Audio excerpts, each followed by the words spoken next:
20여 년 전 IMF 외환위기를 겪으면서 글로벌 투자자들이 한국 시장에 몰려왔습니다.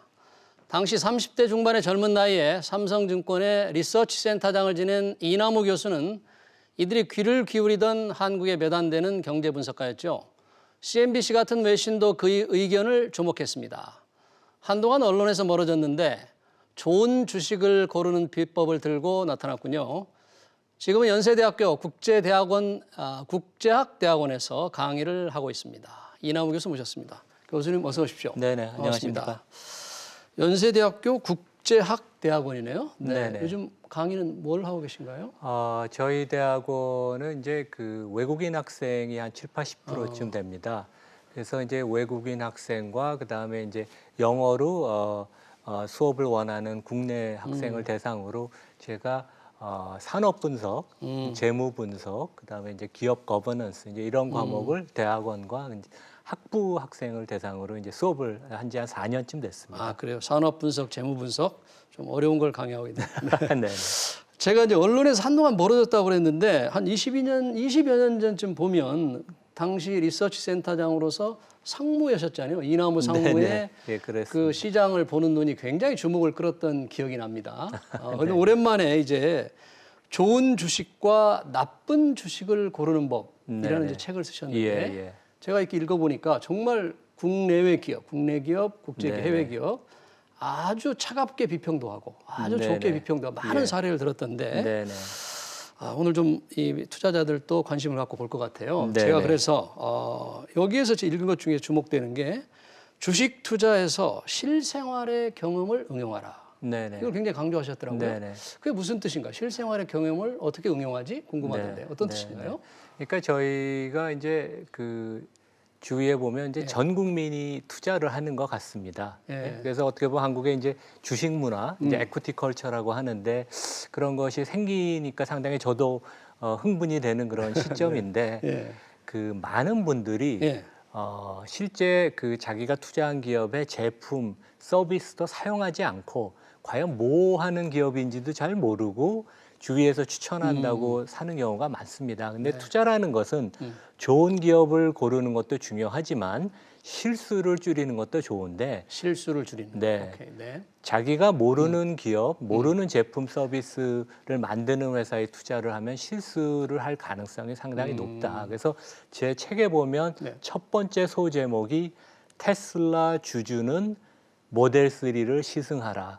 왜냐하면 우리나라에 10조 원 넘는 금액이 테슬라 기업에 투자돼 있는데 저 주위에도 상당히 많습니다. 그러면 주위 분들한테 자동차를 타보셨냐, 전기차를. 근데 아무도 타보신 분이 없습니다. 근데 실제 자기가 그 어떤 전기차를 만들고 그 플랫폼 기업이라고 이제 전문가들은 하지 않습니까? 이제 그런 걸 경험해 보지 않고 뭐 큰 돈을 거기에 투자한다는 것 자체가 저는 상당히 넌센스다. 그래서 우리 실생활 주위에서 찾을 수 있는 제품, 서비스, 우리가 경험한 걸 위주로 하면 큰 실수를 줄이고 좋은 기업을 찾을 수 있다. 이제 그런 얘기입니다.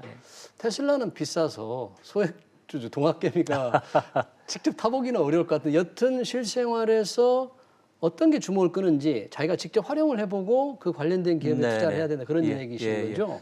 물론 이제 테슬라가 이제 비싸죠. 하지만 저도 이제 여러 번 전화를 해봤습니다. 왜냐하면 제가 책에 그렇게 권하고 투자가들이 실제 시승을 못하는 게 아닌가. 근데 전화를 하면 며칠 내에 시승을 항상 할 수 있습니다. 그래서 이제 뭐 해봐라.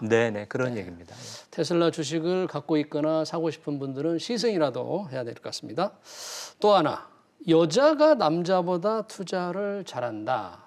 뭐 이런 말도 있던데 이런 보도도 조금 나왔습니다만 이 교수님이 직접 좀 검증을 혹시 해본 제가 실제 뭐 리서치를 한 건 아니고요. 한 20년 전쯤 미국의 캘리포니아 주립대학 교수들이 장기간 데이터를 갖고 남성과 여성의 장기 주식 투자 수익률을 비교를 했는데 항상 여성이 남성보다 앞섰습니다. 가장 큰 이유는 남성이 내가 이 주식을 잘 알고 이 주식의 적정 주가를 잘 알아서 과도한 자신감에 의해서 과도한 매매를 했고 여성은 반면에 겸손하고 장기 보유를 해서 좀 더 좋은 성과를 나타냈다. 그래서 실제 한국에도 이제 그런 결과들이 작년에 네. 여러 군데에서 이제 보고가 됐습니다. 남성들이 좀 촐랑된다 그런 얘기죠, 여성보다. 뭐 좀 젊은이들이 특히 이제 매매를 많이 한다고 보입니다. 네. 자, 뭐 시간이 없으니까 빨랑빨랑 진도를 나가고 싶은데 지금 주목되는 게 삼성전자 주식입니다. 네네. 왜냐하면 방금 말씀하신 대로 여성들이 많이 산 종목 중에 하나가 삼성전자예요. 네네, 삼성전자를 그렇습니다. 사서 오래 갖고 있겠다 이런 분들이 많아졌거든요. 예. 교수님께서 내년 삼성전자 주가를 전망하셨는데 그 근거와 전망 가격이 어떻게 되는 겁니까? 그러니까 뭐 제가 반도체 IT 전문가가 아니기 때문에 뭐 적정 주가를 논했다는 표현보다는 네. 약간 국내에서 애널리스트들이 접근을 잘못하고 있는 게 아닌가. 아, 삼성전자 같은 경기 민감주, 네. 그러니까 시클리컬 주식이라고 하죠. 물론 여기는 고속 성장을 하고 있지만은 항상 사이클 관점에서 봐야 됩니다. 그래서 이제 이번 사이클이 2009년에 이제 저점을 치고 지금 상승 중인데 예. 가장 중요한 것은 peak earnings 이번 사이클에서 예. 가장 이익이 많이 나는 연도가 언제고 언제냐? 그 당시에 이익률이 얼만큼 날 것이냐. 이제 그게 가장 중요한 가정입니다. 그것 대비 주가의 이제 상승 여력을 따져야 되는데 따져 보니까 네. 국내에서는 이제 대부분 애널리스트가 2022년을 지금 이제 그 피크 어닝스라고 생각을 이익이 하고 가장 많이 나는 때가 내년이라 이거죠. 네. 그래서 그 과거 피크 어닝스 때는 삼성전자 이익률이 영업이익률이 24%였습니다. 네. 근데 이제 그 사이클이 올라갈 때는 애널리스트들이 좀 보수적인 경향이 있어서 과거의 이익률이 재현이 된다고 가정을 하면 예. 한 70조 원 정도의 영업이익이 2022년에 발생할 것입니다. 70조. 네. 그러면 이제 과거 2008년에 보면 네.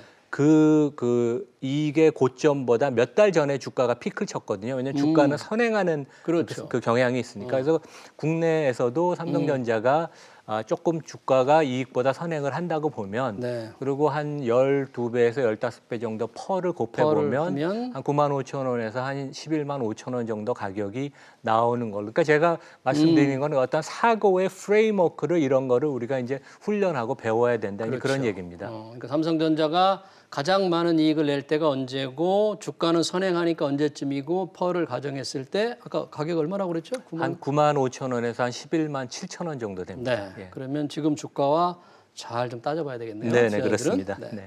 그리고 주목되는 게 제가 이 부분을 상당히 주목을 했는데 피해야 할 기업 4가지 이걸 골랐어요. 자, 이게 구체적인 사례가 있어서 재밌었는데 피해야 할 기업 4가지의 첫 번째, 화려한 사옥을 짓는 기업을 피하라.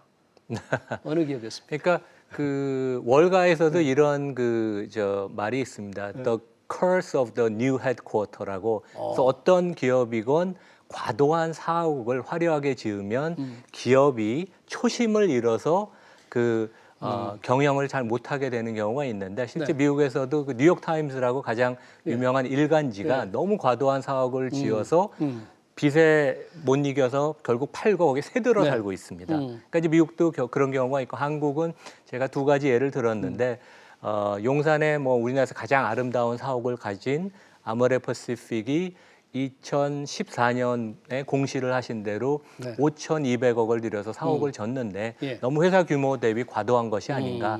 다른 예는 현대차도 같은 연도에 이제 삼성동 사옥을 지으면서 ROE가 그 이후로 급락을 했죠. 물론 다른 이유들도 있지만 조금 너무 과도한 사옥을 지으면서 경영진이 조금 초심을 잃지 않았나 이제 그런 생각을 해봅니다. 아니, 굉장히 주목을 끌었어요. 화려한 사옥 짓는 기업 사례는 아무튼 현대자동차와 아모레퍼시픽이니까 투자자들을 조금 한번 그 원인을 생각해봐야 될 것 같고요. 두 번째 피해야 할 기업은 빚이 많은 기업. 조금 이해는 되는데 사례를 좀 들어서 설명해 주신다면요. 그러니까 빚이 없는 기업은 보통 일반적인 기업 이익의 증가 추세만 보고 주가를 판단하면 되는데 빚이 많은 기업은 주가와 빚을 같이 놓고선 생각을 해야 됩니다. 이제 대표적인 경우가 이제 대한항공인데 대한항공은 아시아나까지 인수를 한다면 시가총액이 두 회사 합쳐서 한 6조, 7조쯤, 7조 원쯤 될 것입니다. 하지만 이자 지급성 부채는 25조 원이 넘죠. 이제 그렇게 빚이 많은 기업들은 빚의 규모 때문에 주가가 시가총액이 늘어나기가 어렵습니다. 빚더미에 눌려서 네네. 시가총액이 네네. 늘 수가 없다. 네, 그래서 가장 그 대한항공의 이제 급선무는 네. 영업이 회복이 된다면 이제 예. 빚을 빨리 갚는 것이고 그렇지 못한다면 주가는 상당히 오르기가 어렵다고 보입니다.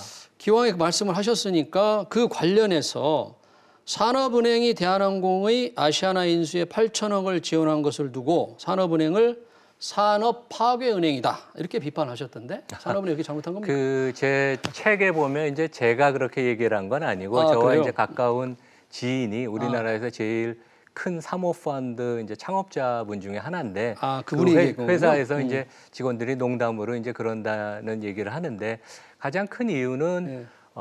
과연 산업은행이 그 항공업의 그 업종의 성격을 제대로 이해하고 대출을 하고 출자를 하시는지 궁금합니다. 그러니까 전 세계 분석을 보면 맥킨지 분석이나 월가 분석을 봐도 항공업은 모든 업종 중에서 가장 이익을 내기 어렵습니다. 그런 업종에 이미 기존의 대출이 몇 조 원이 있는데 추가로 출자를 해서 리스크를 높인다는 것은 약간 넌센스인 것 같고 네. 오히려 구조조정을 하려면 그 부채 탕감을 해서 부채를 줄여서 재생할 수 있는 그런 적정 자본 규모를 만들어주는 게 훨씬 중요하다고 보입니다. 네, 산업은행이 조금 귀를 기울이면 좋겠고요. 세 번째 피해야 할 기업, 내수시장에서 장사하는 기업. 어떤 뜻입니까? 네, 상당히 안타까운 일인데 이제 작년에 우리나라 그 인구가 처음 감소하지 않았습니까? 그래서 그 인구가 감소한다는 건 내수 시장의 고객 수가 잠재적인 고객 수가 감소한다는 것이고 주가라는 거는 올해 내년의 이익뿐만 아니라 5년, 10년 그 이후에 전망이 계속 반영이 되는 거기 때문에 뭐 소비 업종, 은행, 의료 뭐 이런 모든 업종들이 이미 주가가 어느 정도 반영이 됐지만 앞으로도 상당히 어려움을 겪지 않을까 이제 그런 생각이 듭니다. 업종이나 뭐 개별 사례는 뭐였죠? 내수시장에서 장사하는 기업 조금 피할 기업 사례를 그러니까 뭐 들으신 게? 대표적인 게 이제 은행을 제가 예를 들었는데, 은행주들. 네네, 은행은 고객 수도 앞으로 줄겠지만 네. 이 핀테크나 한국의 이제 카카오뱅크가 대표적이죠. 그 워낙 잘하고 있어서 앞으로 상당히 그 어려움을 구조적으로 겪을 거라고 제가 생각을 하고 있습니다. 네 번째 피할 기업으로 정부 간섭 받는 기업 어떤 데입니까? 그러니까 뭐 은행도 포함이 제가 말씀드리지만 뭐 한국전력 같은 경우가 대표적입니다. 그래서 과연 한국전력의 경영진과 이사회가 주주를 위해서 경영을 하는지 저는 묻고 싶습니다. 오늘도 아까 보니까 2분기 전기료 인상을 안 한다고 그랬는데 올리려다가 뭐 못하고 네네네. 그러니까 결국 그런 그 의사 결정은 과연 이 기업이 상장할 필요가 있었냐, 애당초. 그렇게 외국 같은데 싱가포르 같은 데는 그런 식으로 정부가 정책의 수단으로 이용을 하면 비상장으로 갖고 갑니다. 네. 그래서 애당초 국민주로 상장을 했는데 포항제철, 포스코랑 그 생각 자체가 잘못된 것이 아닌가. 지금처럼 경영을 계속 하려면 그런 생각을 해봅니다. 지금 준비한 질문은 많은데 짧게 가야 될 것 같아요. 글로벌 유망 주식도 많이 꼽았는데 코스트코와 아마존을 꼽으셨어요? 네네. 그 대표적인 이유를 좀 간단하게. 그러니까 좀 약간 비즈니스 모델은 네. 틀린데요. 네. 이제 코스트코는 대표적으로 제가 경험해 보는 기업입니다. 양재동 코스트코를 제가 이제 저희 그 집사람하고 네. 매달 가는데 네. 워낙 그 좋은 물건을 갖다 놓고 저는 처음에 38,000원 그 왜 연회비를 내야 되는지 의아심을 했는데 네. 아주 그 열성 이용해 보니까. 예예예 네. 팬이 됐습니다. 네. 그래서 계속 성장을 하고 지난 10년 동안 매년 12%씩 연 이익이 증가를 했습니다. 실생활에서 응용을 했군요. 네, 실생활의 그러니까 경험을. 그런 기업을 찾기가 참 쉽지 않고 아마존, 아마존은 네. 그 클라우드나 전자상거래 자체가 고성장하는 산업이고 뛰어난 CEO가 계속 그 새로운 사업을 접목을 하면서 네. 과거 성장도 높지만 앞으로 5년, 10년 그 이후도 새로운 분야에서 계속 성장을 창출을 할 것이라고 보입니다. 네. 마지막 질문입니다. 워렌 버핏 전설적인 투자자의 사무실에는 컴퓨터가 없다는 말이 있던데 정말 컴퓨터가 없을지 모르겠습니다만 무슨 뜻입니까? 주린이들 매 시간 시세판을 쳐다보는데. 네. 그러니까 저는 하루 종일 주가를 거의 안 봅니다. 왜냐하면 그래요? 네. 그 시세를 봐서 본인이 대응을 할 수 있는 게 현실적으로 없습니다. 그래서 워런 버핏도 1962년에 이제 자기 사무실로 이사를 가서 같은 사무실에서 계속 근무를 하고 단말기를 보지 않고 하루 종일 그 재무 분석, 산업 분석 자료를 읽습니다. 그래서 우리 개인 투자가들이 실제 그러긴 쉽지 않겠지만 네. 시세판을 보면서 이제 번아웃이라 그러죠. 이제 쓸데없이 이제 지치는 거 이제 지쳐버리니까. 그런 것을 피하고 그 투자나 관심 기업의 재무 지표, 산업 지표 이러한 그 분석을 좀 자료를 읽고 그런 식의 펀디멘털 깊이를 더하가는 그런 노력을 하는 게 좋지 않을까 생각이 됩니다. 네. 시간 관계상 여기서 마쳐야 될 것 같습니다. 네, 좀 아쉬운데요. 지금까지 이남우 연세대 국제학대학원 개건 교수였습니다. 좋은 주식과 나쁜 주식으로 우리 곁을 찾아왔습니다. 고맙습니다. 네, 감사합니다. 네.